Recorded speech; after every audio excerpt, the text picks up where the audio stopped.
kas sul on vahel tunne, et oled järgmine Bill Gates, kes on lõksus oma kooliõpilase kehas? On sul palju ideid? Tahad saada uusi teadmisi ja kogemusi? Leida uusi sõpru, panna ennast proovile, avastada endas seni teadmata andeid, saada juurde julgust ja enesekindlust. Nüüd liigume kaameratega Kääriku spordikeskusesse, kus toimub Nupp Nokib õppepäev. Praegu teevad meeskonnad ajurünnakuid, mis panevad aluse uute õpilasfirmade sünnile. Nupp Nokib on noorte ettevõtluskonkurss, mille eesmärk on tekitada noorte seas huvi Valgamaa majanduse arenguperspektiivide vastu. Oluline rõhk on säästval arengul, materjalide taaskasutusel, loovuse ja leidlikkuse arendamisel. Konkursil osalemiseks tuleb esitada oma äriideed.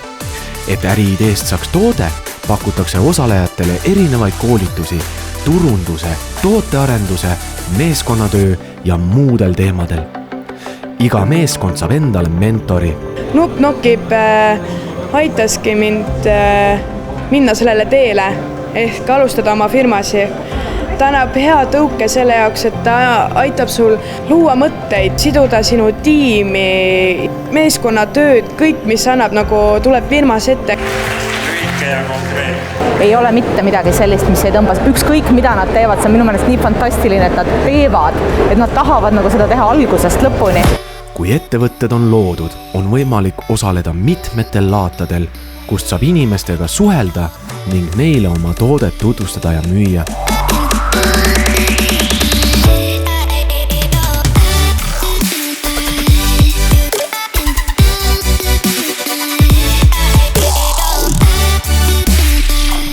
Me tegeleme siis saunatoodetega, et meil on leilipadjakesi ja meil on saunasoolasid. Lavendliseebid on kõige rohkem ostetud. Algus oli ikkagi suht keeruline ja et see, kuidas raamatupidamine korda saada ja siis me proovisime uut maitset ehk siis siiaseemnete ja suhkruga, et see läheb inimestele peale, nagu näha praegu. Me toodame Redel Golfi, mis on välimäng ning sobib igas vanuses mängijatele. Meie teeme maitseainetest erinevaid teesid, indiapärased. Ja meil on 3 sorti, üks on talvetee, hommikutee ja tervisetee. Me oleme nagu iga korraga järjest nagu muutnud oma toodet, et kuidas paremaks ja inimesed annavad tagasisidet, kuidas võiks olla.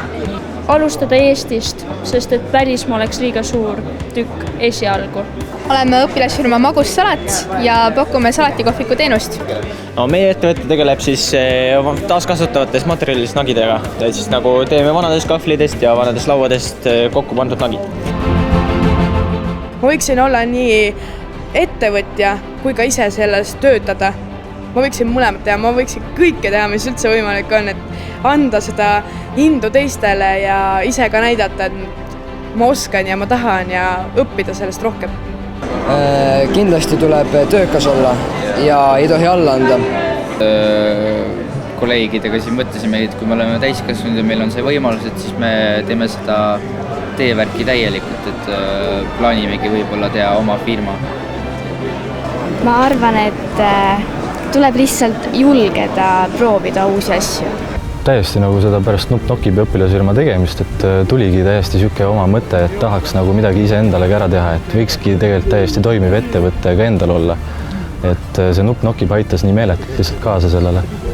Ja siis nüüd on mõte ka tegelikult Valka üks suurem restoran teha, et siis tahaks nagu edasi kanda seda nime Visplit, mis meil õpilasfirma all ka oli tegelikult.